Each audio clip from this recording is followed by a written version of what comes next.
welcome everybody to another episode of the Everything Horror Podcast. I'm Paul Doski, and with me we got indie filmmaker John Ward. John, thank you so much for actually reaching out first, really, to be honest. Well, thank you for having me on. I appreciate it. So I'm glad that I reached out. Well, exactly. I mean, I'm kind of glad that you reached out as well. So it's always cool to see like what the indie world has in store for us for like the future, rather than remake after remake. We get some originality, and everybody loves original stuff, even though they may say that we need to see it more, even though they like the remakes and stuff more. And when we give them something original, they tend to bash it. And I think it's just like it's just probably because it's getting to the point where a lot of people are so brainwashed by the brand of the title that we are already familiar with, and then when we try to give something like as a film that we're going to be talking about with you that you're actually crowdfunding right now called GHOUL, people tend to kind of be maybe I want to say picky, maybe I just want to say they kind of give it that 50-50 chance, really.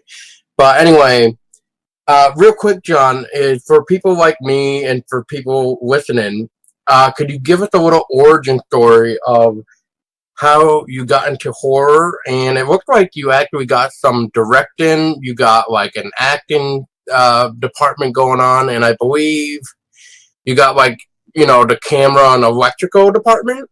So yeah, if you wouldn't be what am I trying to say? If you wouldn't mind giving us a little origin story of how you came to be to want to do your own stuff, then yeah, feel free. Oh, sure. Yeah, I'd be happy to. I'm a little older than a lot of kind of like beginning filmmakers. I'm actually 51, and I did I did work in Hollywood as like a grip, a gaffer, a PA. I worked just those types of jobs when I was back in my 20s, and just never enjoyed it. I just never liked it. I did go to Los Angeles City College and College of Marin, so I went to school both in Northern and Southern California, and did some writing and just worked on some stuff that I wasn't happy with. That kind of just dried up. That just ended. And it wasn't until I moved out here to Vegas that I rediscovered everything. And I ended up, I was obviously a movie fan, and I was a fan, or still am, and friends with David Sterling, and a big fan of the Camp Blood movies. So I reached out to David, and we talked, and I became, a bigger fan and a friend. And he called me up one day and said, "Hey, do you want to go work on this movie called Clown Motel Massacre?" There is a Clown Motel movie out there right now, but that's not us. Ours has not been finished yet. It's called Clown Motel Massacre. And I said, sure. And he's like, I can't pay you, but you can go do PA work and stuff like that. And I thought, well, great. What a good way to kind of get back in the film again. And next thing I know, I'm being called by the director, who's saying, okay, well, the lead villain, the guy who was supposed to play the killer clown, dropped out. You're the only guy who's not doing like 10 jobs, so you're now the killer clown. So my very first film back into kind of the whole filmmaking game, I ended up being like the Freddy Krueger of the movie. And then when I wasn't acting, I just did crew work. I did a lot of helping with the producer and the director and just various different projects. And then after that, because I work at a storage facility, a guy came and rented out a storage unit, and he said, "Hey, I'm a filmmaker, and I'm making this film called Drug Z. Do you want to help me with it?" And I worked from beginning to end on that. It was supposed to be kind of like a zombie film. Unfortunately, that hasn't been finished either. But from those two films I realized on a very small budget with a very small crew, you could make your own movie. And from there, that's where I made Axemas. And that's kind of my whole launching pad was Axemas, which ended up being around 25 minutes. It had people from Crime Hotel, Massacre, and Drug Z working on it. That's where I met my effects artist, Miranda Dudley, who I've worked with ever since. And that was the whole launching point. And I wrote it, directed it, produced it. We shot it at the storage facility I worked at, and it's been great for me ever since. So it was kind of interesting how. Oh, and in between everything, I also worked close to 2 years on other people's movies. So that's where some of the things you're seeing on IMDb come in. Is if somebody in Vegas needed somebody to work sound, I worked sound. If they needed lighting, I did lighting. If they needed an extra, I did extra work. And whatever I could get my hands on, wherever I could help, because I knew that I would be meeting new people, and I could help them, and those people could help me, and it's paid off greatly. So that's kind of how I got into it and back into it again. Very cool. Yeah, it's always cool to get or should I say, to connect with people, to get that connection, so that way, you guys you have a way of reaching out to people and be like, hey, remember we worked on this or whatever, and maybe we could work on this and stuff like that. So really trying to connect with other people definitely helps big time.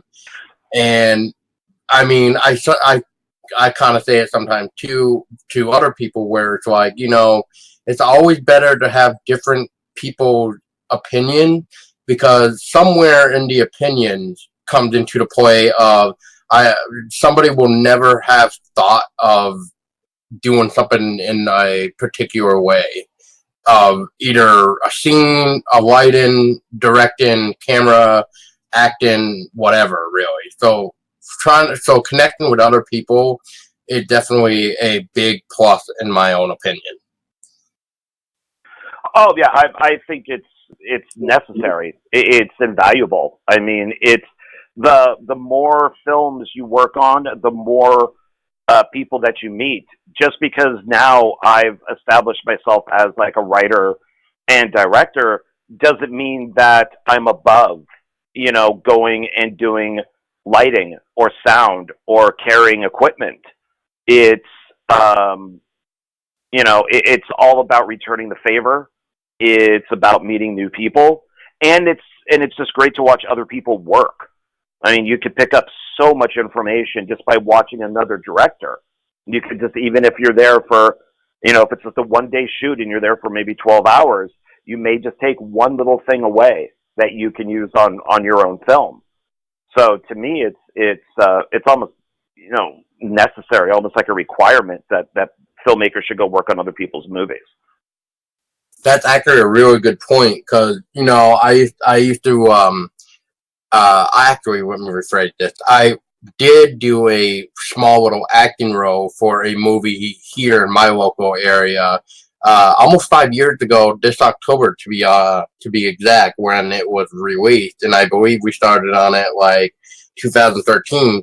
But after working with these local filmmakers around here, I agree with you. You tend to watch and learn and everything else. So if I wanted to do my own thing, I kind of have some knowledge.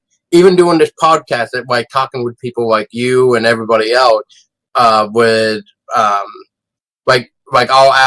ask this real quick for you, John, and I'll finish it too. But like a question I usually ask indie filmmakers too is, if there's any type of advice you could give somebody that's trying to start their own film, what would it be? But in my own experience though, not only did I learn acting, but I learned how to direct like a found footage way and somewhat of a traditional way, because I've also helped the same people behind the camera, even though I was not in the the film itself for their other project that they did, but I still learned how to do like sound design and stuff like that. And so everything is like a key way of like, learning to, like you're just saying, do your own stuff. Well, yeah. I mean, it's anybody who thinks they know it all is totally wrong. I mean, I've done 2 10-minute found footage films for these 2 things called VHS Violence 1 and 2, and they're produced by Dustin Ferguson. And I'd never done one before. And I'm like, well, what do you do? Do I just hand the camera to somebody and just have them walk around? But a friend of mine asked me if I could, work for a day on his found footage film. And just by working a few hours on his, it was like, oh, okay, I got it now. And I was able to take that and use it on my own.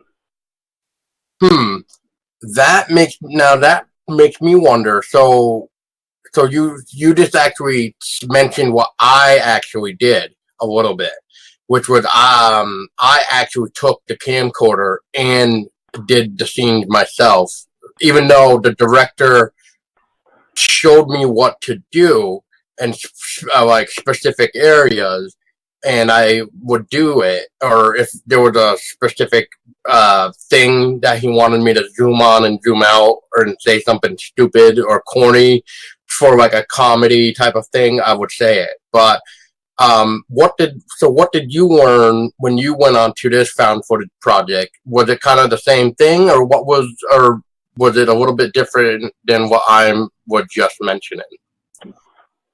My stuff it's outlined. So I have kind of a detailed outline. So when I went to go do the first one for VHS Violence, we shot about, I want to say 55 minutes worth of footage. And as long as I had to trim it down to 10 minutes. And as long as the people followed key things in the outline, and I always stood behind the actress, who was Julianne Prescott, and I was always there. So she would we were using my phone because she's following around like an ex-lover who's having an affair.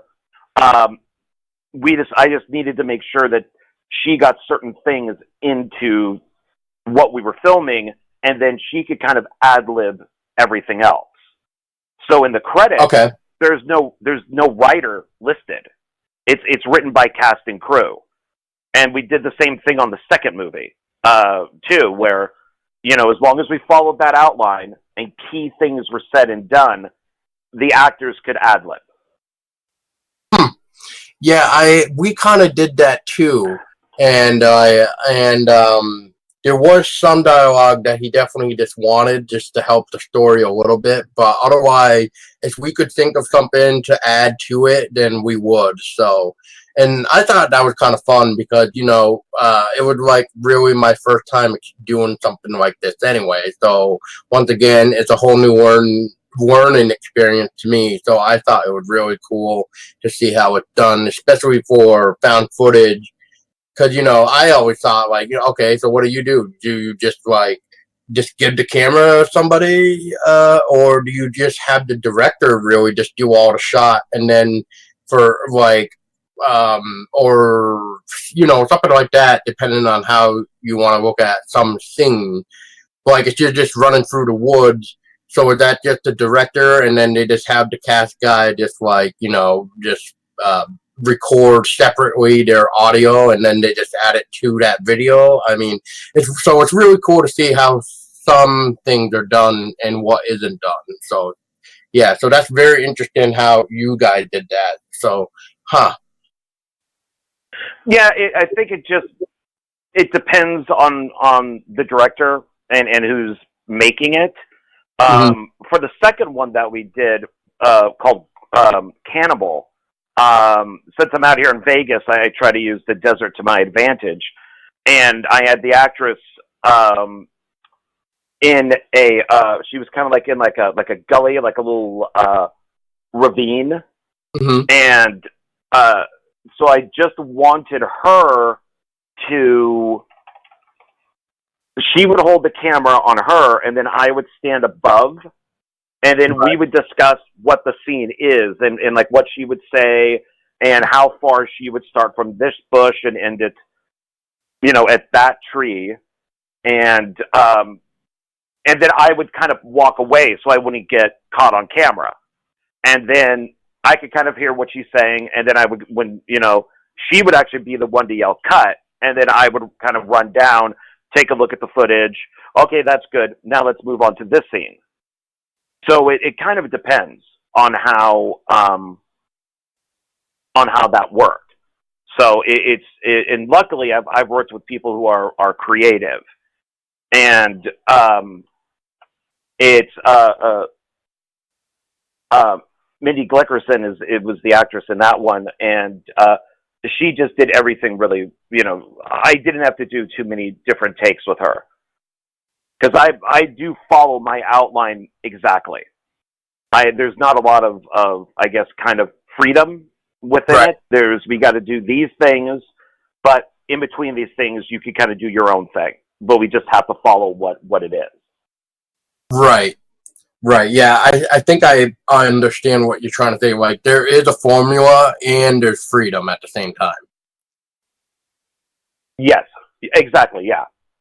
Yeah. Now, before we get into GHOUL, one thing I did notice that I just wanted to talk about real quick is it looks like also your first film there, or first short, I'd say, Axeman. What's that kind of about, and how did you even get that idea? It sounds like a really interesting idea. Axemas originally started in the 80s. I did test footage where my grandfather was going to drink wine, but it had rabid, like, rat blood that dripped from the ceiling. The rat got caught in a trap, and he went nuts on Christmas Day in the Santa Claus suit and started killing the family. And that was shot on Super 8. So that tells you, once again, how old I am. But nothing ever happened with it. It just nothing happened. And it wasn't until, once again, I moved out to Vegas, started working in a storage facility, and people would come in saying, this place is really creepy. They don't like being here at night. They can hear noises. Because at times you get drug addicts in there, you get homeless people. And so the places are creepy. And I started writing a slasher film that took place in a storage facility. Didn't like it, but I'm a huge Silent Night, Deadly Night fan, and especially of the first three. And said, well, what if I made it a Santa Claus and put it at Christmas? And it just kind of took off from there. So we were able to make Axemas 1 and 2, which is a direct continuation from the first one. And each one just has some of the same actors, but also a lot of different ones. Mm-hmm. And both of those have done all of us really well. So I'm very proud of both of those. Very cool, very cool. And just for out of curiosity, for people that are listening and listening to about these films that we just already mentioned, is there any place that we can watch, like Axemas or the other one that we have mentioned? The VHS Violence 1 and 2 have not come out yet. Okay. They should be out later this year, as they're part of that anthology. And then Axemas is available through Screamtime Films. You could get that solo by itself, or through Wild Eye. It's under the title Brutality. Because it's part of an anthology with Brutality. It's on there with like 3 or 4 other movies. And then part 2 hasn't come out yet because we're waiting for the other directors, so it can be released as Brutality 2, and then it will come out by itself from Screamtime Films. Oh, that's awesome!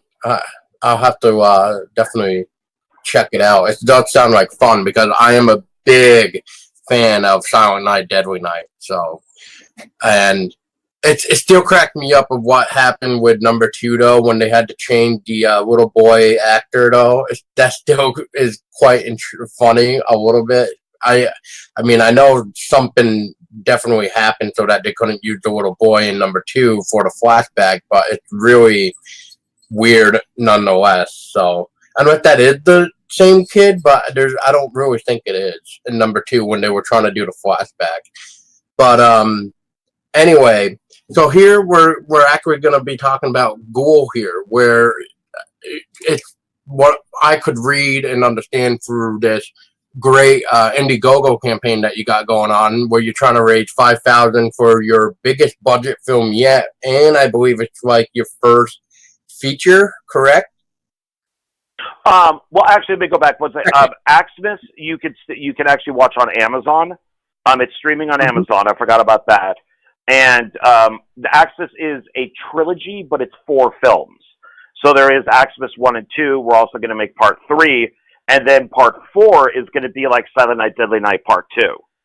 So it's going to be new footage, but it'll also be a clip movie of parts 1 through 3. And I want to try to get Eric Freeman, who is in Silent Night, Deadly Night part 2, in part 4. My first feature is actually Meathook Massacre part 4. And that just came out. Yes. Okay. So, is there like a 1, 2, 3 for Meathook, or would this really just part of just the very start, and then you're kind of doing like a Star Wars way? No, there is. There's Meathook Massacre 1 and 2. Those are directed by Dustin Ferguson. Meathook 3 is that's a flashback movie. So I'm sorry, not a flashback. That's it's a prequel. So it takes place before part 1, and that, and then I do part. You did part 4. Jim DeVault does part 3. Then I do part 4, which is a continuation for part 2. Then Dustin Ferguson was inspired by the new Halloween movie. So then he made a part 5, which still includes all the other movies, but it's more of a direct sequel to the first film. So there are 5. Oh, okay. And they're available through Scream Time. Well, part 4 isn't yet, but 1 through 3 are available through Scream Time. I believe you can also get them on his streaming service, the SoCal Studio Cinema. Part 4 and 5 are coming out later on this year. But you can see both of those on his streaming service also as a double feature. Oh, very cool. Yeah, I'll have to look that up too, for sure, because I like what I'm hearing so far and what I'm seeing from your like IMDb and stuff. So it's very cool. And now GHOUL. So this is your second feature, if I'm reading this right from your short summary, and it's also going to be your biggest budget that you have to date. Now, what can you tell us about GHOUL? Of like, what's it about? Who is involved, and what do you plan on doing with GHOUL? Right now, GHOUL, like you said, GHOUL is in the crowdfunding stages.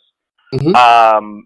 So I'm really hoping to get that 5,000, because that's Meathook Massacre ended up costing around $3,000 to make, and that had a really good cast in it, including Brink Stevens is in that, and we have a lot of good people in that one.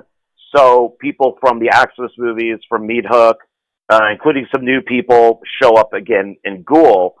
And that's basically about a woman, a photographer. She moves out here to Vegas, and she buys a house that she keeps hearing really creepy noises in, and she thinks it's haunted.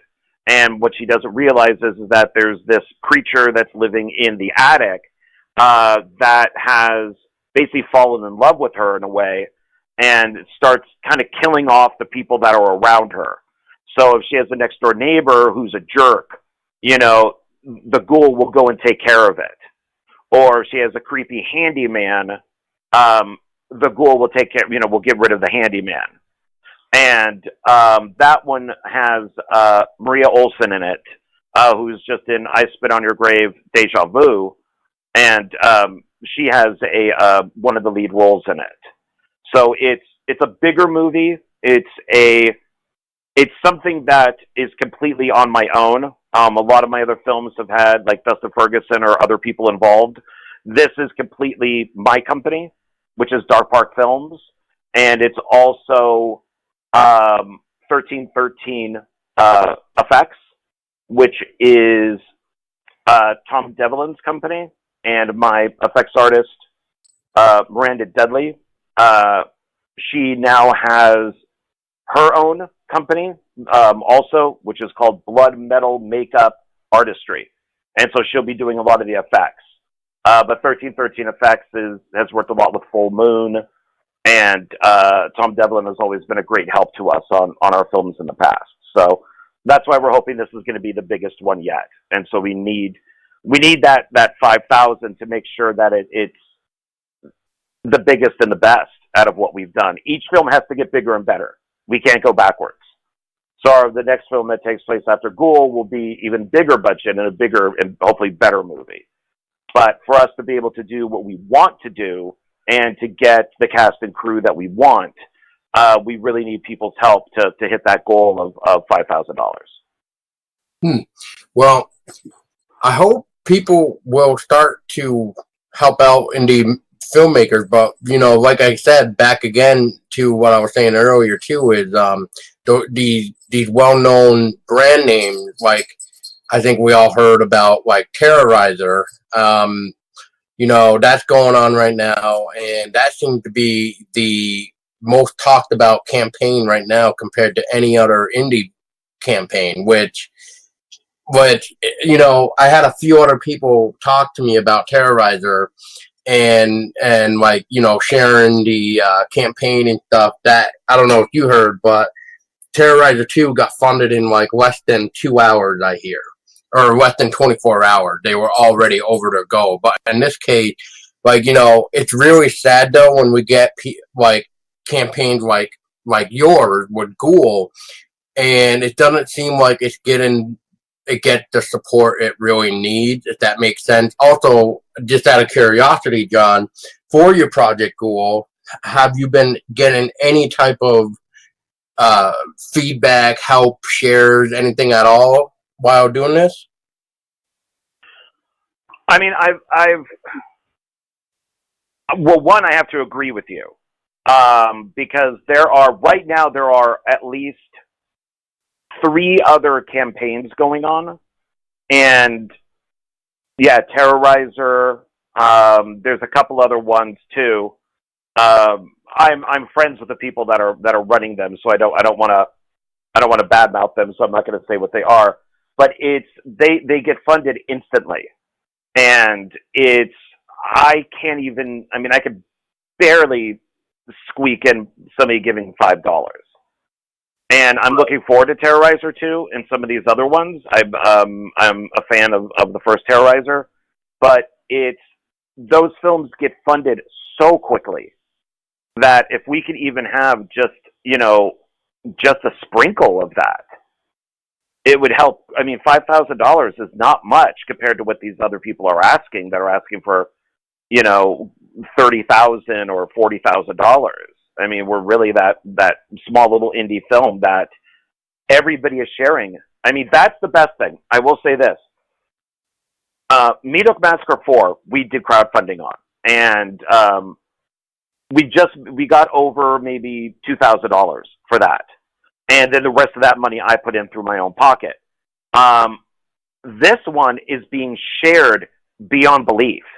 I mean, we're having, indie filmmakers. We're having just fans. We're having all these people, share the campaign, including it going on to a ton of groups and pages and stuff. And we're just getting nothing. And we got this great cast with known people, and a special effects artist who has worked on many full moon films, and all the stuff that I've done gets distributed. At times it takes a little bit for it to come out, but they do get distributed, and we can't get a break. It's really kind of strange. We need 5,000, and we just broke 500. So I don't know. I don't know what to say about that. Yeah, I don't really know, except for the fact that, like, kind of what I was saying earlier is that, if they're not used to somebody's work, maybe that might be why. Or if in this case, if they see that bigger name, they're gonna jump on board with that quicker than anything else because they know it. And that's what I think hurts the indie film the most, because GHOUL probably should be getting more fun by people who should give your film a chance, even if they don't know your work. Like, I personally do not know your work, John, but I would pitch in something, if I could, to help you guys out, even if it was just like $5, just to show you my appreciation, though, of you trying to make a film, if not more, too. But I don't know. I mean, it's really hard. I mean, I've tried even asking a few people, is like, well, do you think maybe it depends on the season? And I guess what I mean by that is, like, the different type of months.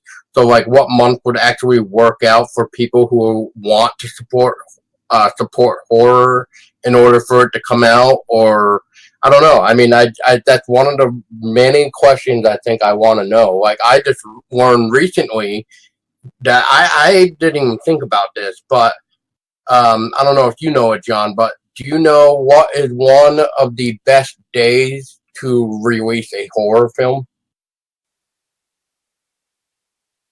I don't. Tell me. Christmas, believe it or not.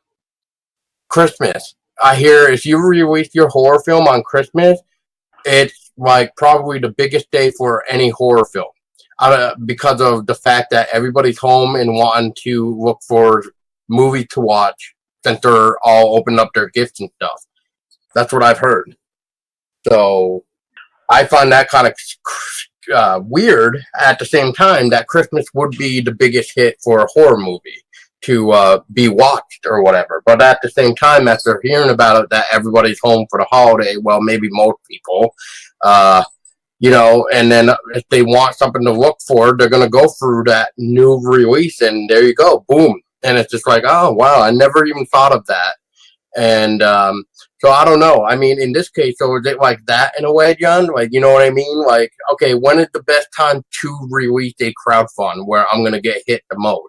Like, I don't know. I mean, maybe that's what happened, is that maybe because of you released it around the time where people aren't really looking. I mean, or in this case, I'm trying to think.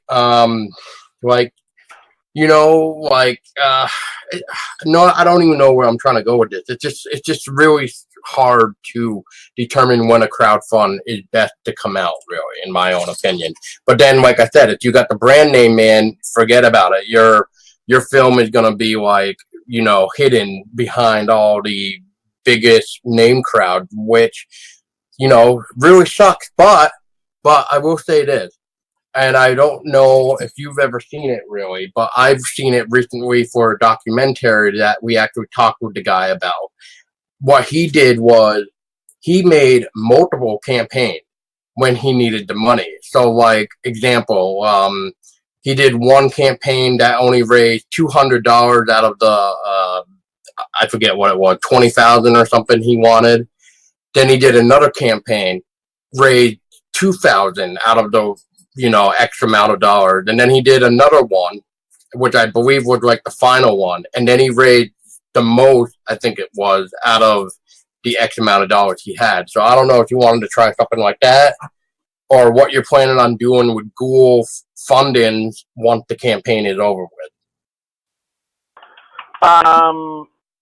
it's hard to say.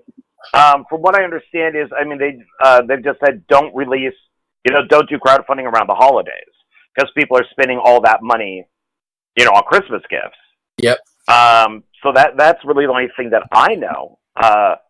I probably releasing it at the same time as one or two other crowdfunding campaigns that are much bigger was most likely a mistake on my end.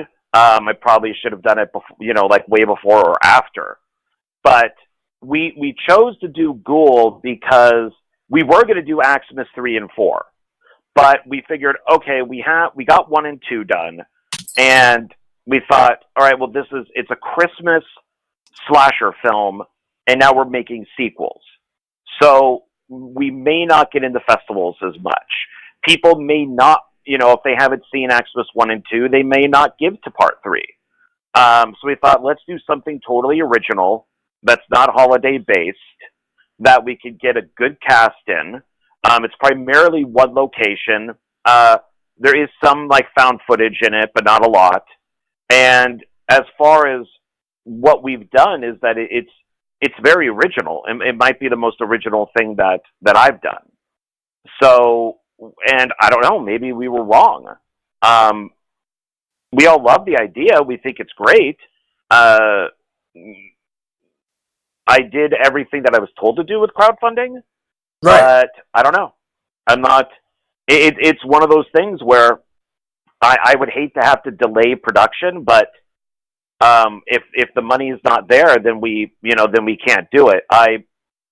Axemas 1 and 2, I could fund out of my own pocket. That was okay because the locations were free. I could do that. That's okay. The 2 little found footage things I also did out of my own pocket. That was okay. And but I needed help with Meathook, and I definitely need help with this. I can't do anything out of my own pocket. It's either make a film or pay my rent, and I have to pay my rent. So, and we have some really good perks. And like I said, I mean, and I'll just name off some of the cast. I mean, when you have somebody like Drew Marvick, who's in the film, he did Pool Party Massacre. He's actually I got done helping him with a short for that 10/31/16 part 2 that's coming out. Yeah. And then we have John Walker, who may not be as known over here in the States, but he's over in England, and he did Ouija Geist, and he also did the Amityville Playhouse, which is over here called Amityville Theater. We have Julianne Prescott, who's been in a ton of movies, including trauma films, and she was in Meathook Massacre 4 and some other things. Of course, Maria Olsen, Tyler Kilgore, who's out here in Vegas. She was in the Immortal Wars 1 and 2, and these 2 horror films called Rust 1 and 2.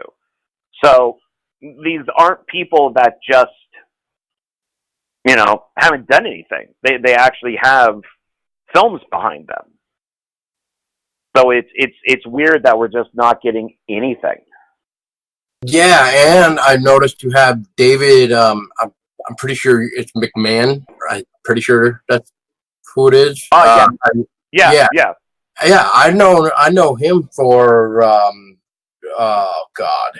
I might really having a brain fart on this name on the title right now. Oh my God, Song of Solomon, I think it's what it's called. And Bonehill yeah, the American Guinea Pig. Yeah. Yes.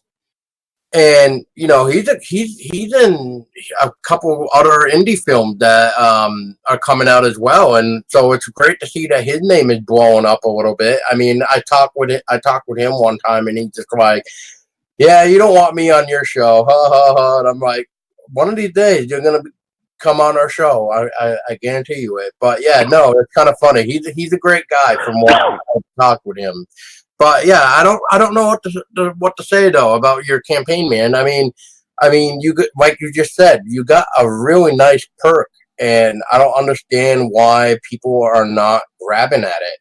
So I just don't understand. But so so what is going to happen if you don't, when you, you got 3 weeks left and you haven't even broken 1,000 yet. So what's the next plan after this, John? What are you going to like try to maybe come back and do a crowdfunding later on like some people do, or are you going to look for sponsors or type of, or like companies or anything? Kind of all of the above. I'm going to keep the crowdfunding going for as long as it can. So, when it ends, I guess it ends. I might have to refund people their money. I'm not really sure. Hopefully not. But we will. GHOUL is our main movie that we want to make. I mean, we're even, I've already mentally started kind of mapping out a sequel, and so we feel that there's definitely enough story there to have a sequel right now. And it's just one of those things where we can't do anything without it. I mean, I've had so many people, and this is the weird thing, is I have had so many people, not a lie, message me, like private message me saying, are you auditioning? Are you auditioning? Do you have crew? Do you have somebody to do music? Do you have this? And it's just like, well, I don't have room for you in the first one, but I have plans for a sequel. And they're like, oh, please, let me be part of that. So it's like, I've already have like a bunch of people who want to be in part 2. And the film hasn't even been made yet.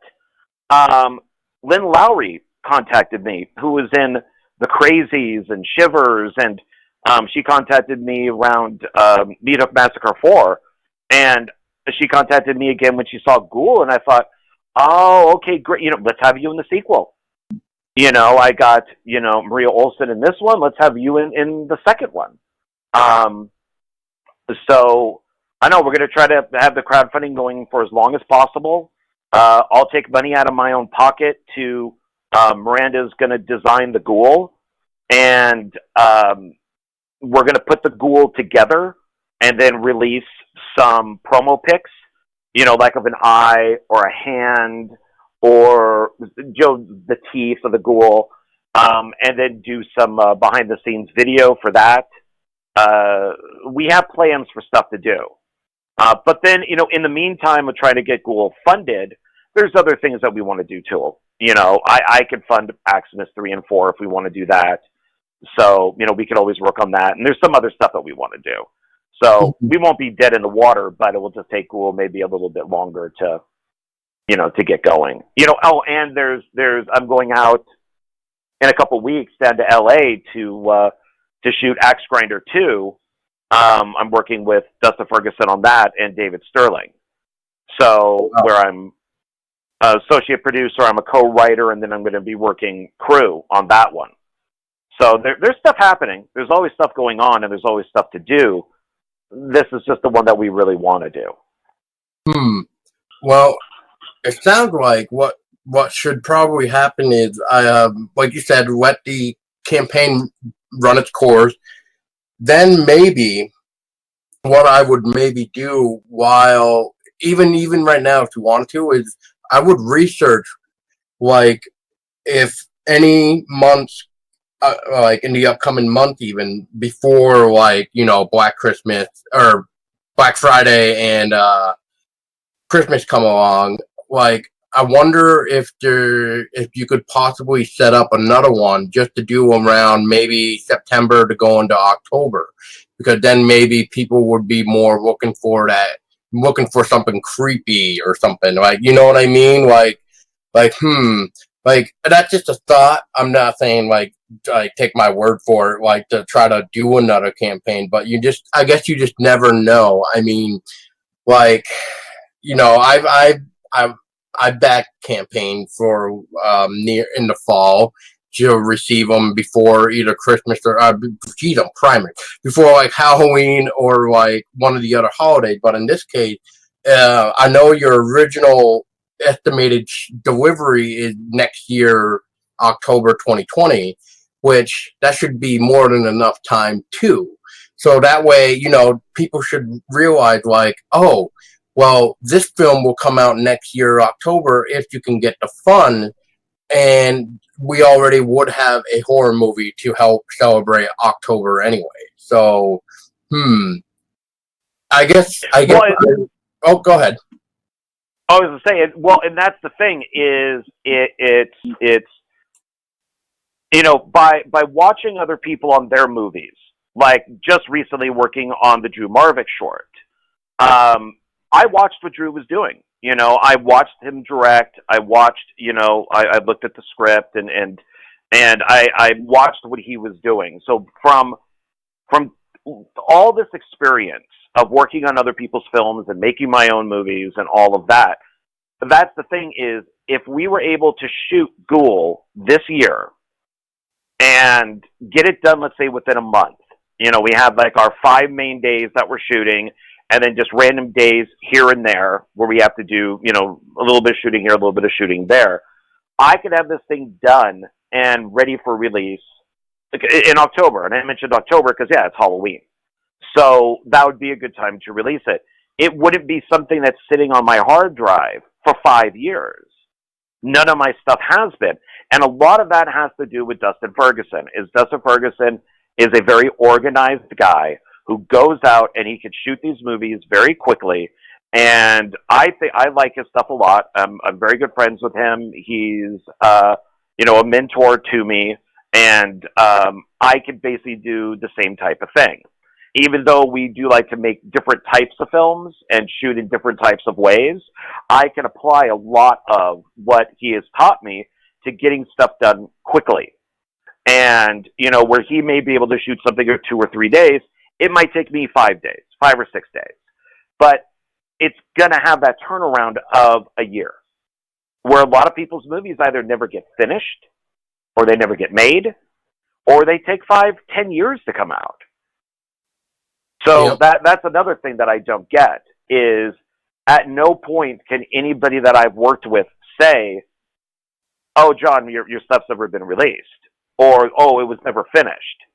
It's all finished. I mean, everything is done.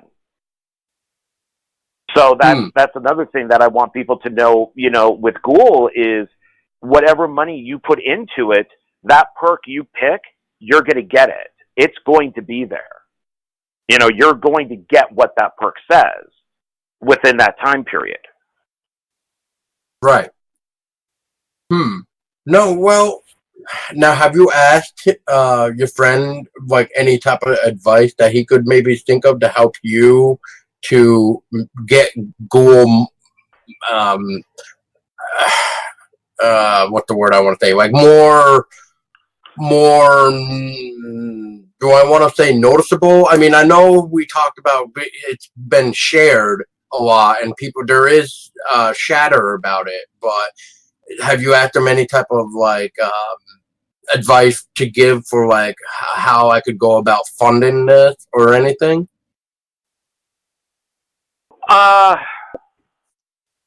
Pretty much what's been told to me is, one of the big problems is that it's when you're something like, okay, so I'll bring up one of the people who has a campaign that's going against mine, and that's the Mahal brothers who are out here, Michael and Sonny Mahal, and I worked on their film Art of the Dead as a PA on that, so I got to know them pretty well. And I've actually watched what they do. Once again, behind the scenes, I've watched what they do with crowdfunding.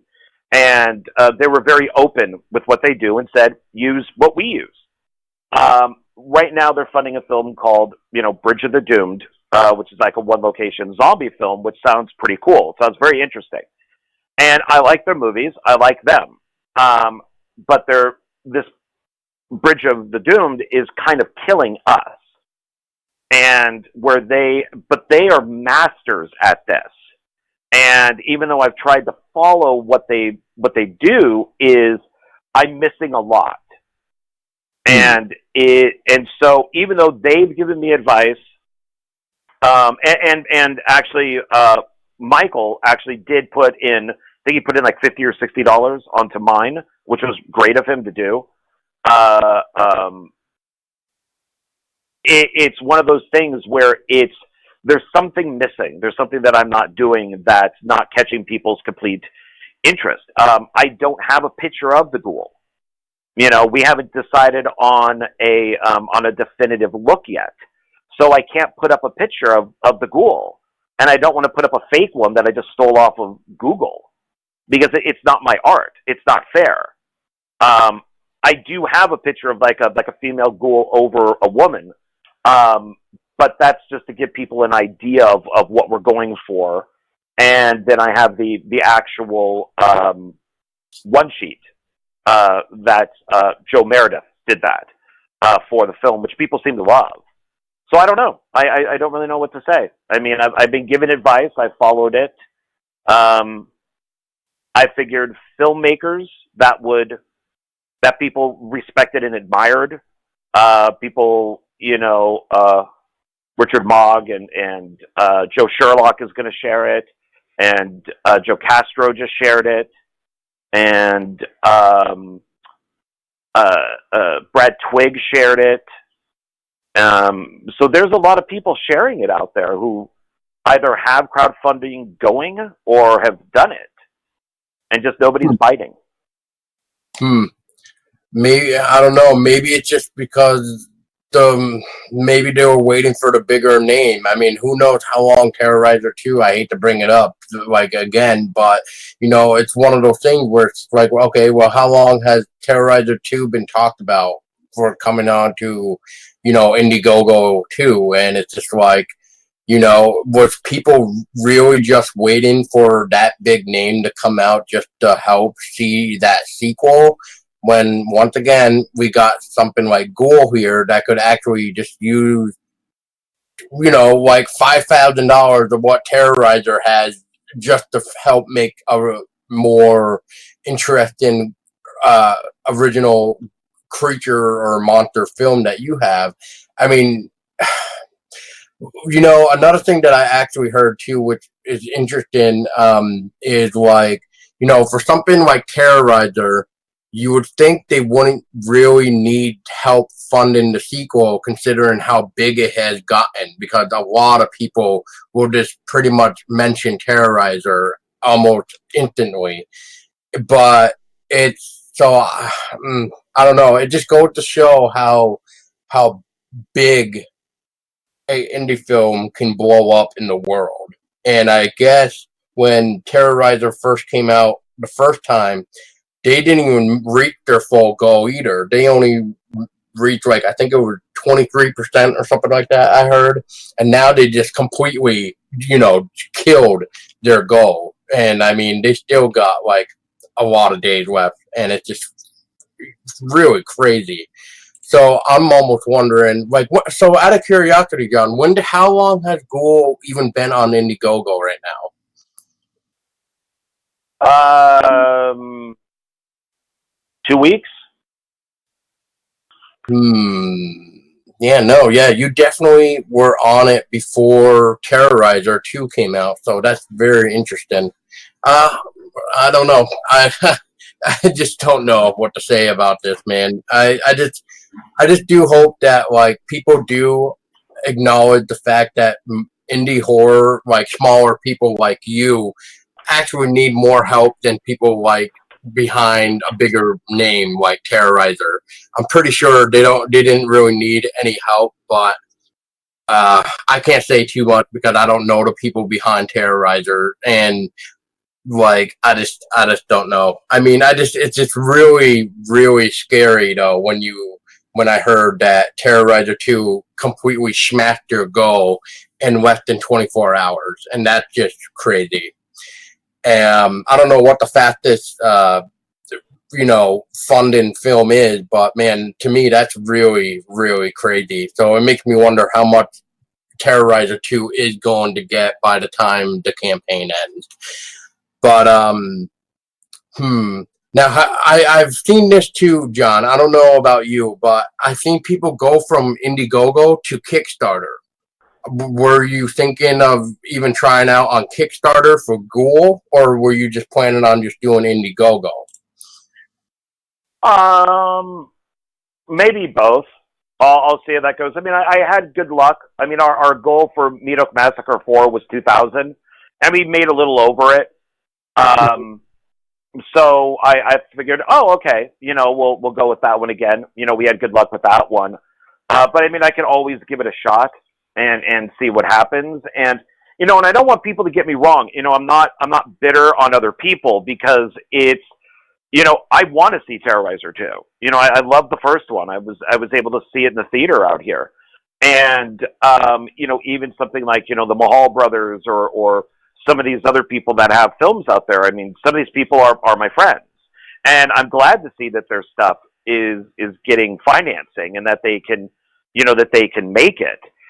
It would just be nice that when people see, oh, look, they're 300% over their goal, maybe they don't need more money. Maybe that could go towards a smaller film, because you never know if it's going to be a hit. We get the 5,000 or more for GHOUL. A company picks it up. It could do really well, but we'll never know unless somebody gives us the money. I mean, nobody knew that Scream was going to be a huge hit. Nobody knew that Halloween was going to be a huge hit. But if you keep giving to Halloween 2, well, yes, it's going to be a hit. I mean, that's just obvious. Terrorizer 2 is going to be a hit. And I agree with you. You would think that probably the company that's releasing Terrorizer 2 would probably give them money to make the sequel.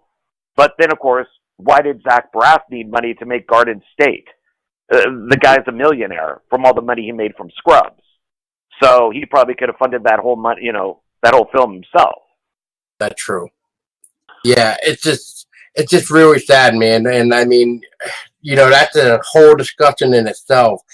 But before I think we wrap this up, is there anything that I haven't asked you that we should know about your film GHOUL, or how we can even keep up to date with you, if you're on social media or anything, to help keep up with what you do for even the future project?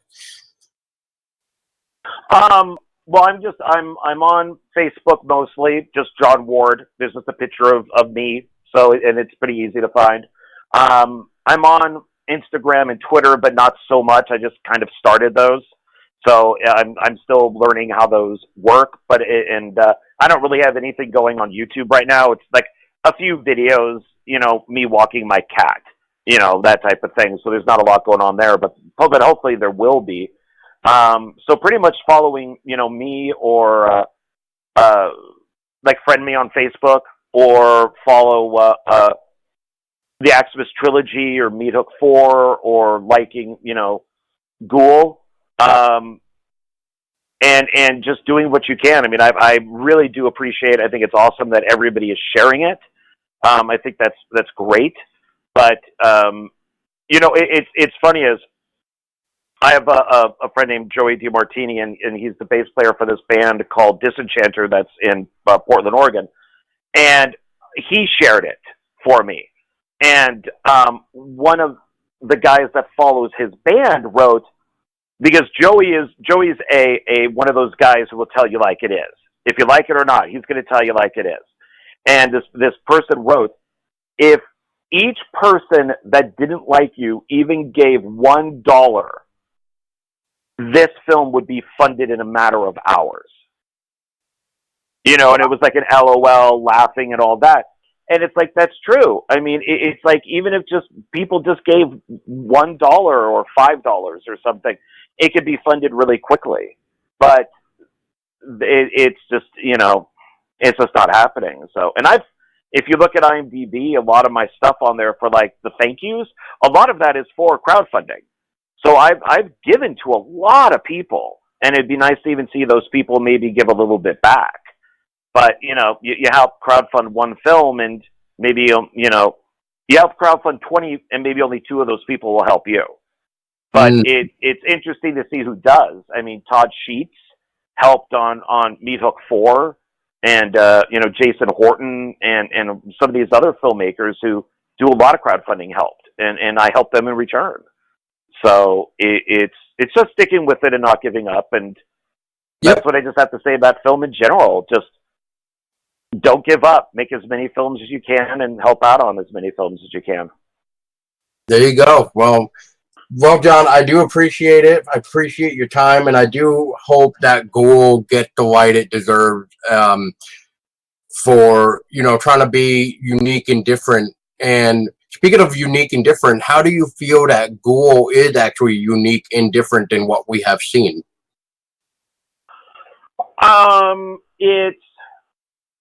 It follows traditions, but then it also breaks traditions. This type of, we haven't seen too many movies with ghouls. A lot of, we've seen movies with zombies, and a lot of people think ghouls are kind of like Ed Gein or like serial killers.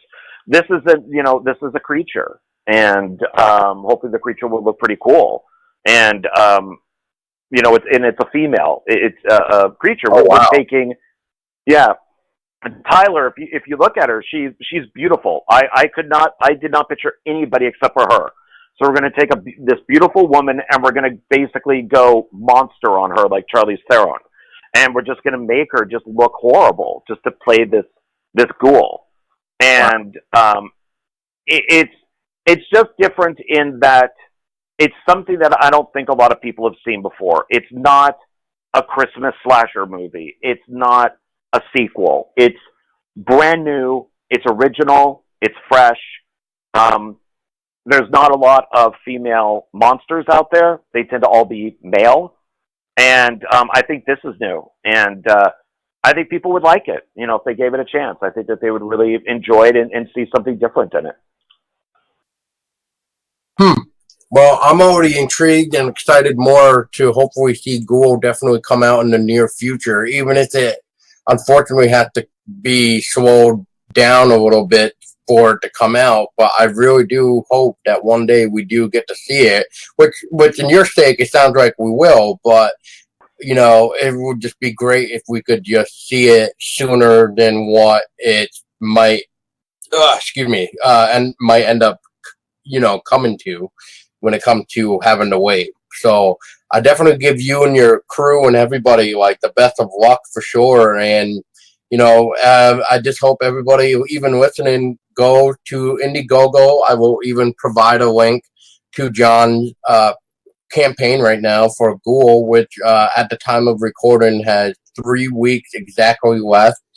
And, I just hope that we get to see this thing sooner than hopefully not in like 5 years or something for sure. So, but yes, Jan, thank you so much for your time too. And we'll have to have you on again so we can talk more GHOUL, so we can see what is going on in the GHOUL world. And, that way we can keep everybody, even us, posted on what's going on and where GHOUL's going to end up leading to for sure.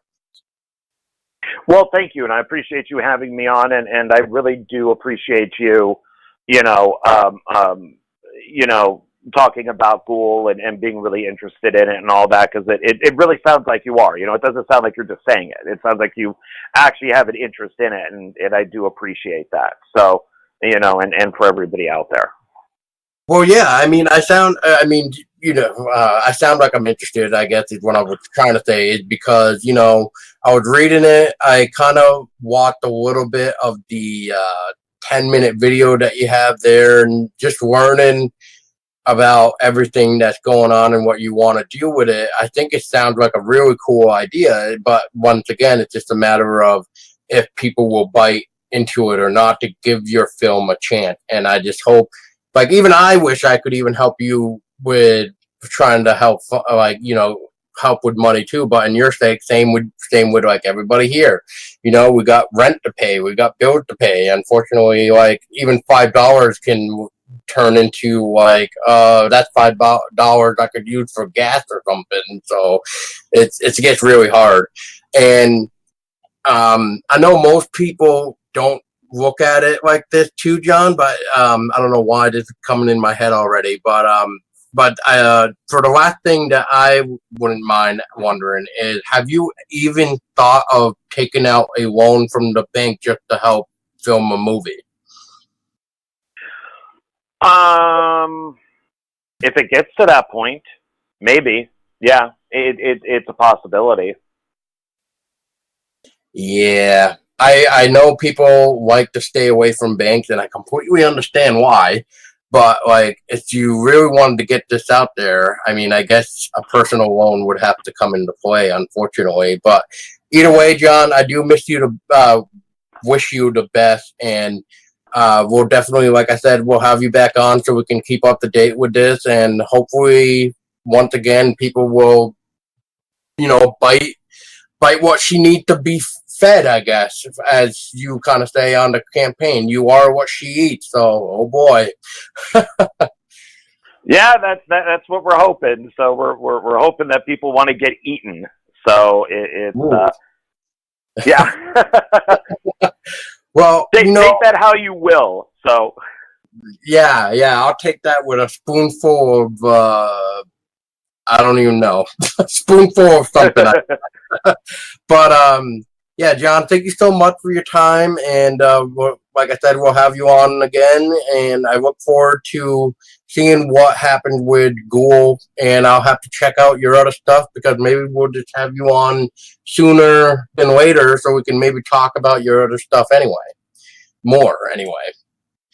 So, well, I appreciate that. So I really do.